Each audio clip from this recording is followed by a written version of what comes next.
Bonjour et très heureux de vous retrouver dans cette émission. L'été n'est pas loin dans l'Hérault. L'Église catholique locale s'est mobilisée pour accueillir les nombreux touristes de passage dans le département. Nous irons aussi à l'hôpital La Péronie à Montpellier qui dispose d'une équipe d'aumônerie missionnaire. L'Église catholique se mobilise aussi pour les familles de prisonniers. Nous nous rendrons dans un lieu d'accueil récemment ouvert pour eux. Et depuis 6 ans, les groupes bibliques se sont multipliés dans le diocèse. Il en existe près de 500 aujourd'hui, comme par exemple à Castelnau-le-Lay. Voilà le programme de notre émission. Et nous recevons aujourd'hui Monseigneur Pierre-Marie Carré, archevêque de Montpellier. Bonjour, Monseigneur. Bonjour. Monseigneur, sans plus tarder, je vous propose que l'on parle tourisme. Et on va regarder ces interviews. Le département de l'Hérault regorge de lieux touristiques. Le patrimoine de l'Église catholique est aussi immense. À Béziers et ailleurs, des fidèles catholiques se mobilisent pour accueillir les visiteurs. On regarde. La pastorale des réalités du tourisme et des loisirs est présente dans tout le diocèse. Beaucoup d'édifices, depuis les cathédrales, celle de Montpellier, Maguelone, ou ici à Béziers, la cathédrale Saint-Nazaire-Saint-Cels, sont des lieux où on accueille tous les visiteurs, que ce soit d'ailleurs des pratiquants, mais aussi des personnes qui se disent non-croyantes. Cette année, le nombre de visiteurs, je l'évalue à 1,5 million pour cette saison 2018. Et donc la pastorale du tourisme a pour vocation de faire découvrir et valoriser le patrimoine religieux. Cette cathédrale est un peu emblématique de l'ensemble du patrimoine religieux du diocèse. En ce sens que on peut, au travers de cette église ici, retrouver les principales étapes de l'histoire de l'église en général et dans le diocèse en particulier, et que chaque époque a mis quelque chose de particulier qui s'intègre pour faire une unité, et que ces époques ont donné dans le diocèse un patrimoine très, très varié, très diversifié. À travers la pastorale du tourisme, nous avons offert un spectacle qui présente la présence chrétienne sur les bords du canal du Midi, de Capestan jusqu'à Sète. Mais c'est important parce qu'il faut aller à l'encontre des touristes qui viennent sur le bord du canal du Midi et leur faire voir que nous serons présents. Alors Monseigneur, c'est quoi les lieux d'accroche dans votre diocèse de cette pastorale du tourisme et quel retour finalement du terrain vous avez ? Voilà, donc des lieux, il y en a beaucoup. Et, ici, on vient de voir des vues de Béziers, et du canal du Midi, de la cathédrale. On peut citer Saint-Guilhem, le désert, qui est vraiment très réputé, et puis bien d'autres lieux, et à travers le département, sans parler du bord de mer. Et je crois que ce qui est important, c'est de permettre, de montrer que beaucoup de ces lieux ont été voulus par des communautés chrétiennes à l'origine. Les cathédrales, Saint-Guilhem, une abbatiale et ainsi de suite. Et que ces croyants qui l'ont fait, pour comprendre le sens d'une cathédrale, d'une église, d'un lieu aussi marquant, mais il ne faut pas simplement regarder, mais percevoir le sens spirituel du lieu. Et je crois que c'est cela que essaie de faire la pastorale du tourisme à travers les visites, à travers les rencontres, à travers toutes les opérations de présentation des lieux et de guide des personnes qui viennent. Alors pour faire parler les pierres mortes, il y a besoin de ces pierres vivantes ? Oui, il faut des personnes, parce que combien de fois j'ai vu des gens circuler, jeter un regard, apparemment sans trop saisir, faire le tour et puis repartir. On a vu tel lieu, mais qu'ont-ils vu, et en dehors des pierres, est-ce qu'ils ont pu comprendre, et puis surtout, à travers le fait de présenter d'une manière croyante le lieu, de faire découvrir l'enjeu spirituel d'une visite. C'est pas simplement voir des pierres, voir tel monument, mais c'est de découvrir finalement, ce sont des croyants qui l'ont fait, et aujourd'hui, il y a toujours des croyants qui sont là. Et là, il y a un marché, entre guillemets, énorme, puisqu'on entend dans l'interview 1 500 000 visiteurs. Alors, là, est-ce que l'Église a pris la mesure finalement de... L'Église s'investit. Alors, on n'est jamais assez nombreux, parce que dans le 1,5 million, il y a aussi des gens qui viennent au bord de la plage, qui viennent se dorer au soleil, qui ne viennent visiter les églises ou autres que lorsque le temps est mauvais, ce qui n'arrive pas souvent.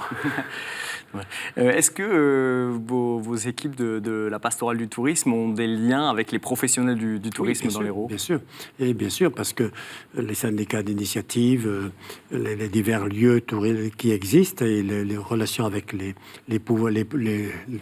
communes, les collectivités locales sont vraiment importants pour permettre précisément proposer un service pour ces lieux, pour les faire vivre en quelque sorte. Monseigneur, autre sujet, vous commencez ce mois-ci des visites pastorales, en commençant donc par le nord de la ville de Montpellier. C'est là où il y a les étudiants et les hôpitaux. Alors justement, nous nous sommes rendus au nord de Montpellier. Nous avons rencontré l'équipe de l'aumônerie des hôpitaux La Péronie et Arnaud de Villeneuve, 2 structures qui font partie des 6 centres hospitaliers de la ville. Cette équipe offre une présence discrète et bien évidemment gratuite aux patients et aide ceux qu'ils souhaitent à traverser l'épreuve de la maladie ou l'angoisse de la mort. 1 jour par semaine, ces aumôniers sont rejoints par des bénévoles. Antoine Coty les a suivis dans leur tournée reportage.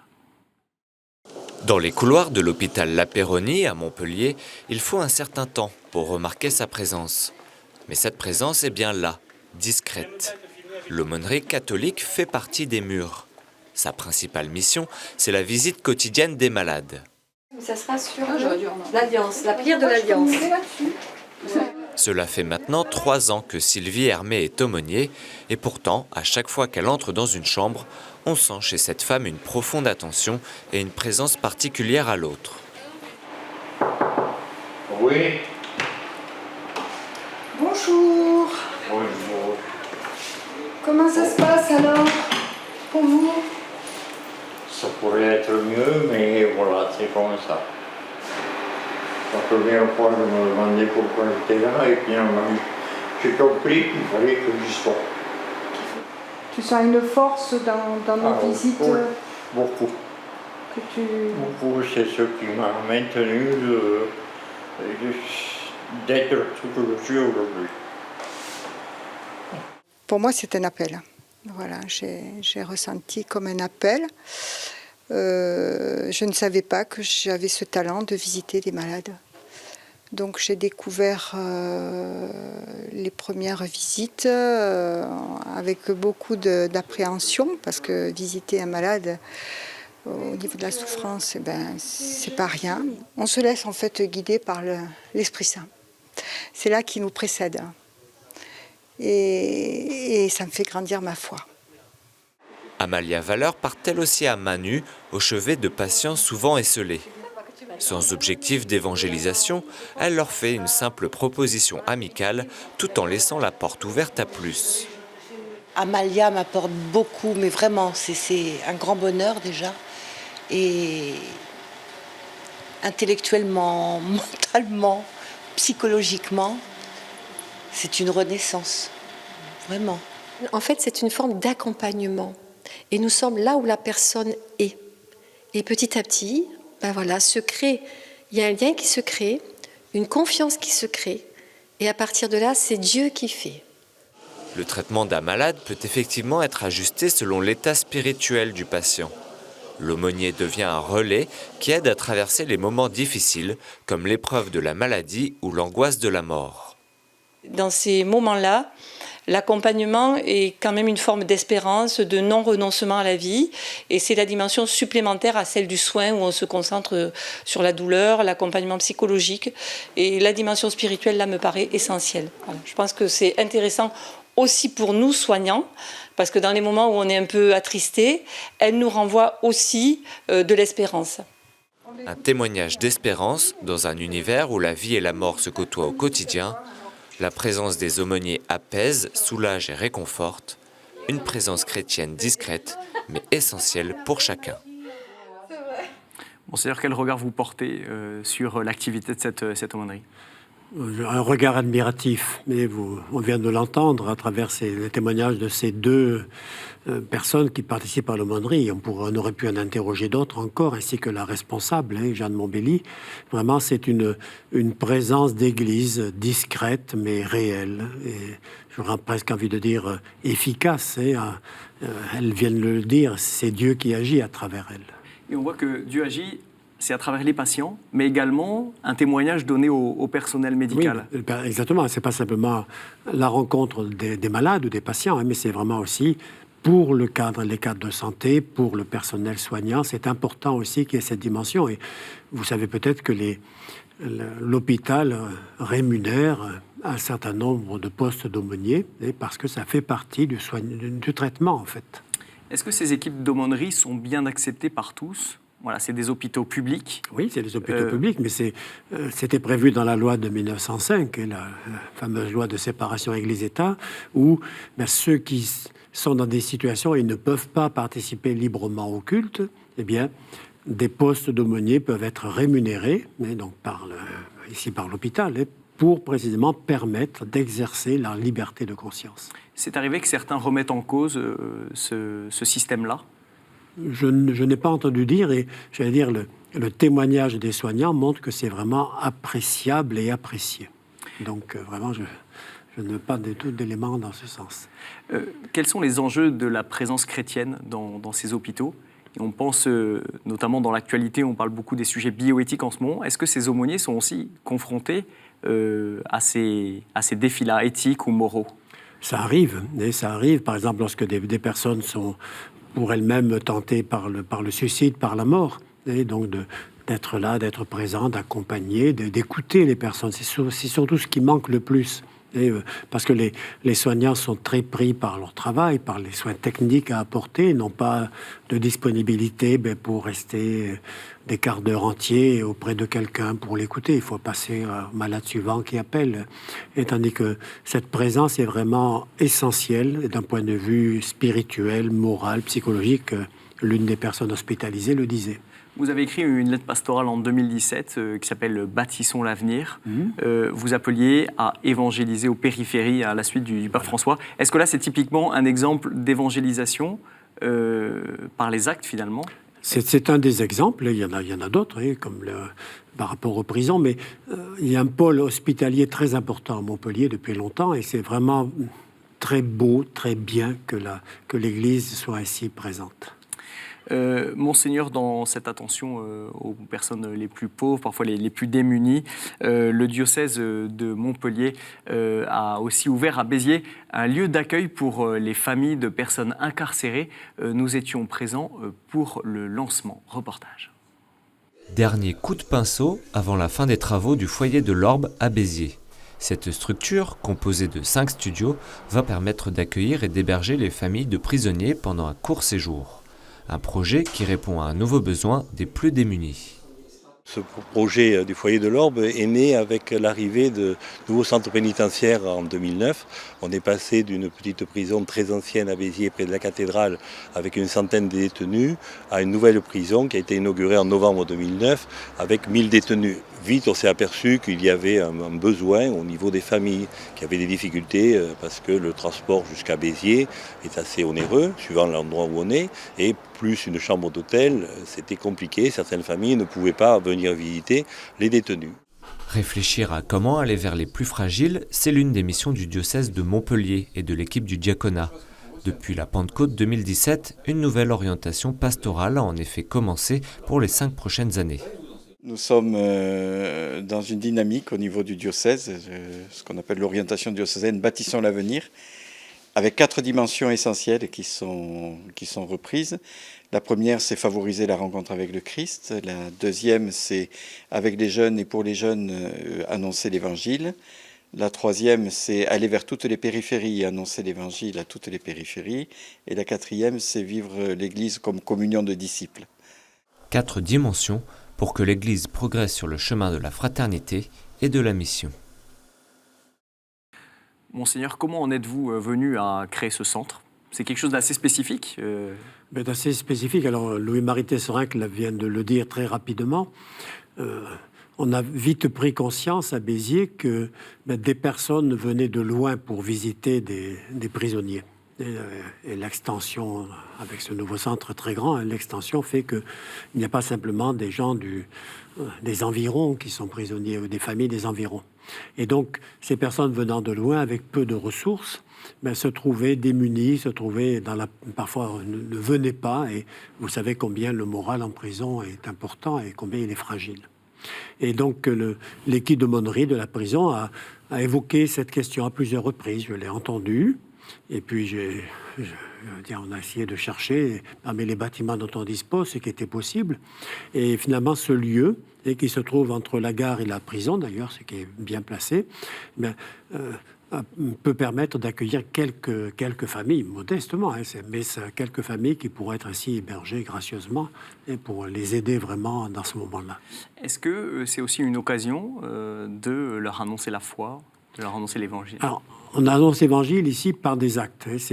On ne demande pas aux personnes quelles sont leurs convictions. C'est vraiment un acte gratuit, un acte vraiment de générosité, mais pour permettre ces relations humaines. Et je crois que Jésus, dans l'Évangile, ne demande pas aux gens ce que sont leurs convictions pour se rendre proche d'eux et pour les soulager. Ça représente quoi la population carcérale dans l'Hérault? Il y a 2 grands centres pénitentiaires, celui de Béziers où il y a dans les 900 prisonniers et à Villeneuve-les-Maguelones, près de Montpellier, à peu près autant. Ouais. Vous avez des retours de ces premiers mois du centre? Est-ce que ça fonctionne bien? Alors, pas encore immédiatement, mais les choses démarrent et elles sont encore au début. Est-ce que l'Église apporte également une aide aux prisonniers quand ils sortent? Est-ce que ces familles que vous avez hébergées, est-ce que vous les préparez aussi, vous les aidez à la rencontre avec des parents qui sortiraient de prison? Il y a une aide encore limitée avec l'aide du Secours catholique en particulier et d'autres associations caritatives pour faciliter cela. C'est complexe parce que beaucoup ne sont pas du lieu et donc repartent loin. Il y a aussi un certain nombre de prisonniers étrangers, donc c'est pas si simple, mais ça fait partie des soucis que nous avons. Là encore, je suis obligé de vous dire, pour l'accueil des familles, c'est le tout début, donc je n'ai pas encore d'expérience acquise. Est-ce qu'il y a un défi là aussi peut-être de l'accueil de ces familles ou des prisonniers quand ils sortent dans les communautés paroissiales? Alors, il y a des liens avec les communautés paroissiales.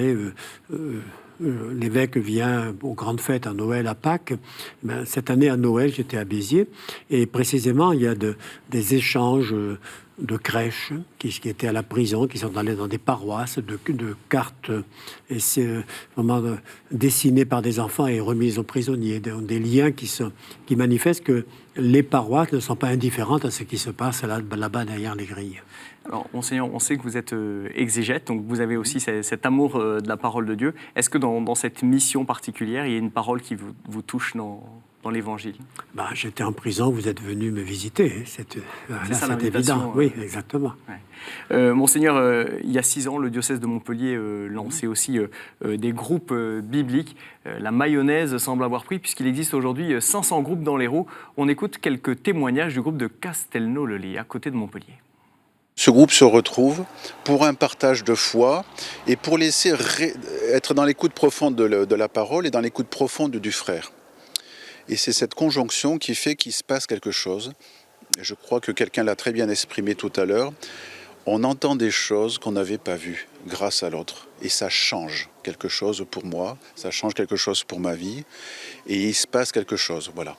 Et donc il y a un support qui favorise la rencontre avec des questions personnelles avec la parole de Dieu, mais aussi le partage de foi avec le groupe. Et ce texte m'a fait du bien parce que j'avais pas du tout compris la démarche de chacun. Il y a des gens qui ont besoin de signes, il y en a qui ont besoin de voir, il y en a qui n'ont pas besoin, qui comprennent plus vite que d'autres, enfin, tu sais, dans le cheminement. Quelque chose de remarquable dans les échanges autour de l'Évangile, c'est que nous commençons toujours nos échanges par une expression très simple, chacun son tour, de ce que nous avons ressenti dans la lecture du texte. Et à chaque fois, on constate que les éclairages sont très variés et que l'autre va nous apporter quelque chose qu'on n'avait pas vu et qui nous convainc. Et ça fait 5 ans qu'on travaille ensemble, on se connaissait déjà. Mais de partager ça tous les mois, ça fait naître quand même une amitié. C'est un groupe d'amitié. Monseigneur, comment expliquer le succès de ces groupes de partage biblique? Je crois que d'abord la méthode est très simple. je prépare un livret chaque année pendant l'été, un livret avec beaucoup d'explications autour du texte biblique, de façon à ce qu'on ne soit pas arrêté par quelques difficultés de compréhension. Ensuite, le deuxième élément de la méthode, c'est d'inviter, par quelques questions, à réfléchir personnellement à ce texte. C'est-à-dire, les questions sont là aussi très simples. Qu'est-ce que je découvre dans ce passage? Est-ce que cette parole, comment est-ce qu'elle me rejoint dans ce que je vis? Bon, ou bien, qu'est-ce qui résiste à moi quand je le lis? Parce que tout ne va pas tout seul. Voilà. Donc voilà, ça c'est la première chose. Et puis ensuite, il est proposé de se retrouver une fois par mois, et comme on vient de voir dans ce groupe de Castelnau, mais pour non pas réfléchir à nouveau, mais avoir un partage de ce que la parole de Dieu a dit à chacun. Si on a des questions complexes, on peut écrire et un exégète répondra. Mais là, c'est vraiment un groupe de partage simple. Voilà, ce que j'ai découvert en lisant ce passage. Et ça crée un climat. Vous dites qu'on peut écrire, c'est-à-dire sur le site du diocèse, il y a quelque chose... Quelqu'un répond, voilà. Oui. D'accord. Monseigneur, c'est quoi les fruits de ces groupes-là depuis 6 ans qu'ils existent? J'aurais envie de dire, j'en vois 3 domaines. D'abord, pour chacun personnellement, j'ai bien des gens, je les ai entendus me dire, finalement, je suis heureux de participer à ces groupes parce que c'est pour moi. C'est-à-dire, on n'a rien à produire. Et donc, c'est pour nourrir la foi. Vous savez, c'est pas si fréquent. On se réunit souvent pour préparer quelque chose, pour faire quelque chose, tandis que là, c'est vraiment pour écouter la parole de Dieu.